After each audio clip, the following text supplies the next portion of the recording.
While Maurice Strong, Maurice Strong. Like Maurice Strong. Aligned with Maurice Strong. Like Maurice Strong. Maurice Strong. Maurice Strong. Maurice Strong is a legend.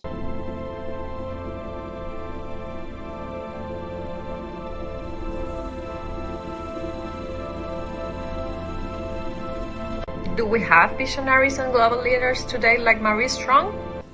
Today, we do have many people who inspires us with their actions for sustainability. They may not be famous around the world, but they are making a real difference. They work in science, education, government, and local communities to build a greener, more resilient Cuba. Here, today I'm bringing to you someone from my country. This person is Ayoton Krenak. He is a philosopher, book writer, an activist, and someone that in the last years got really important in worldwide climate crisis discussions. And in my view, Krenak has really simple ideas that at the same time are very much fundamental for our future.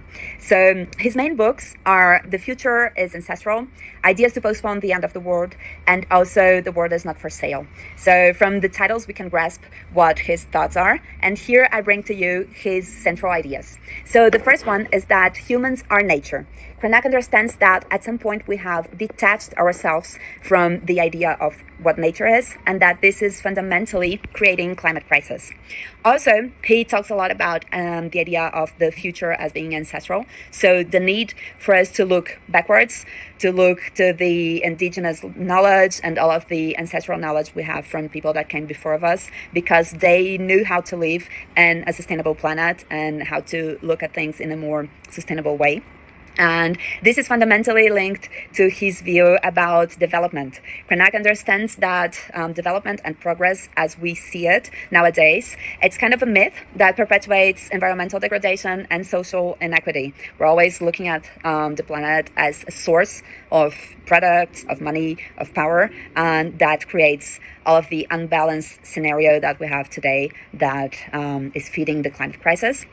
And he also talks a lot about enchantment, and I love that, the concept that we have to regain our sense of enchantment towards nature, towards people, to be kinder.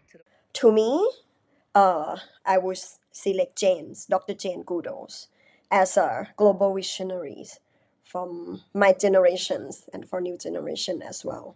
So, who is Dr. Jane Goodall? Jane Goodall, she's a primatologist, conservationist, and one of the most influential environmental figure of the past century. She's best known for her groundbreaking research on chimpanzee in Tanzania. I think we all know about her work.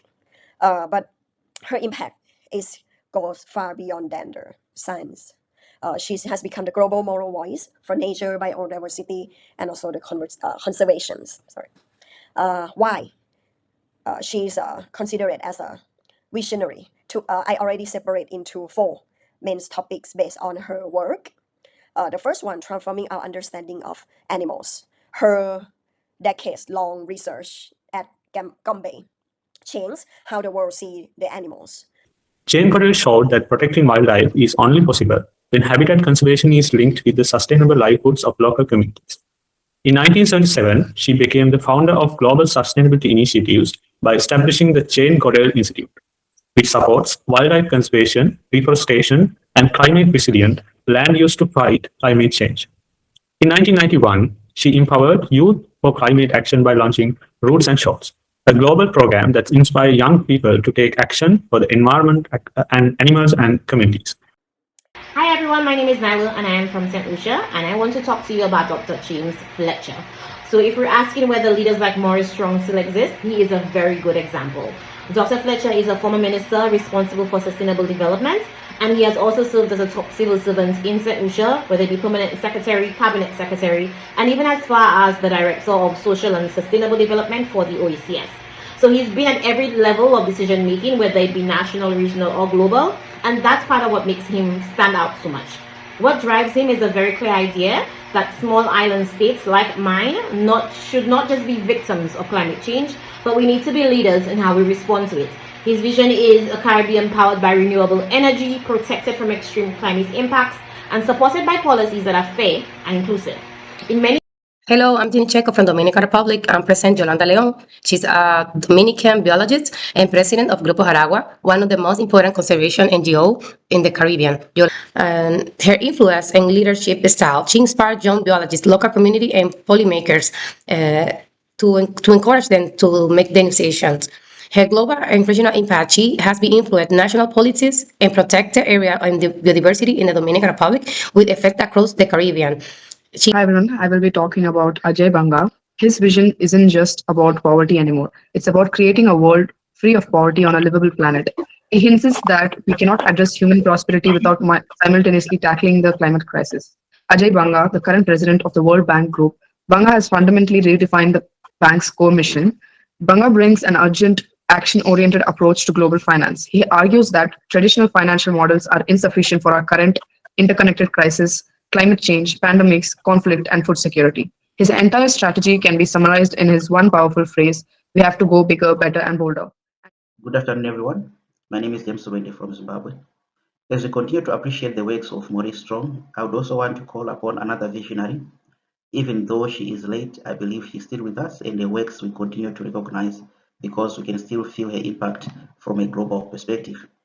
Her name was Dr. Wangari Maathai from Kenya.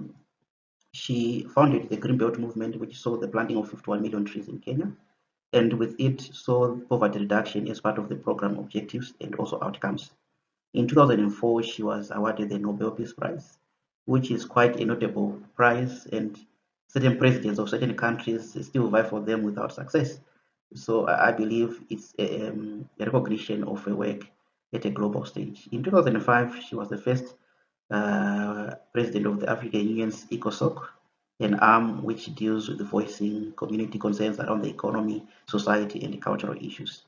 In 2009 to 2011, she was appointed the UN Messenger of Peace, focusing on environment and climate action. She has also spoken at numerous UN sessions and also the good ambassador to the Congo Basin forest ecosystems. So her life was marked by um, advocacy towards the protection of the environment and also the empowerment of women, as well as reducing poverty at a global scale. And what has moved me over the years, especially her quote, and that will be my end point, and I already did verbatim there. For those of us who have been privileged to receive education, skills, and experiences, and even power, must be role models for the next generation of leadership. Such a selfless message and also an energizing statement for future leaders that our actions do determine the future and we must act responsibly. Thank you.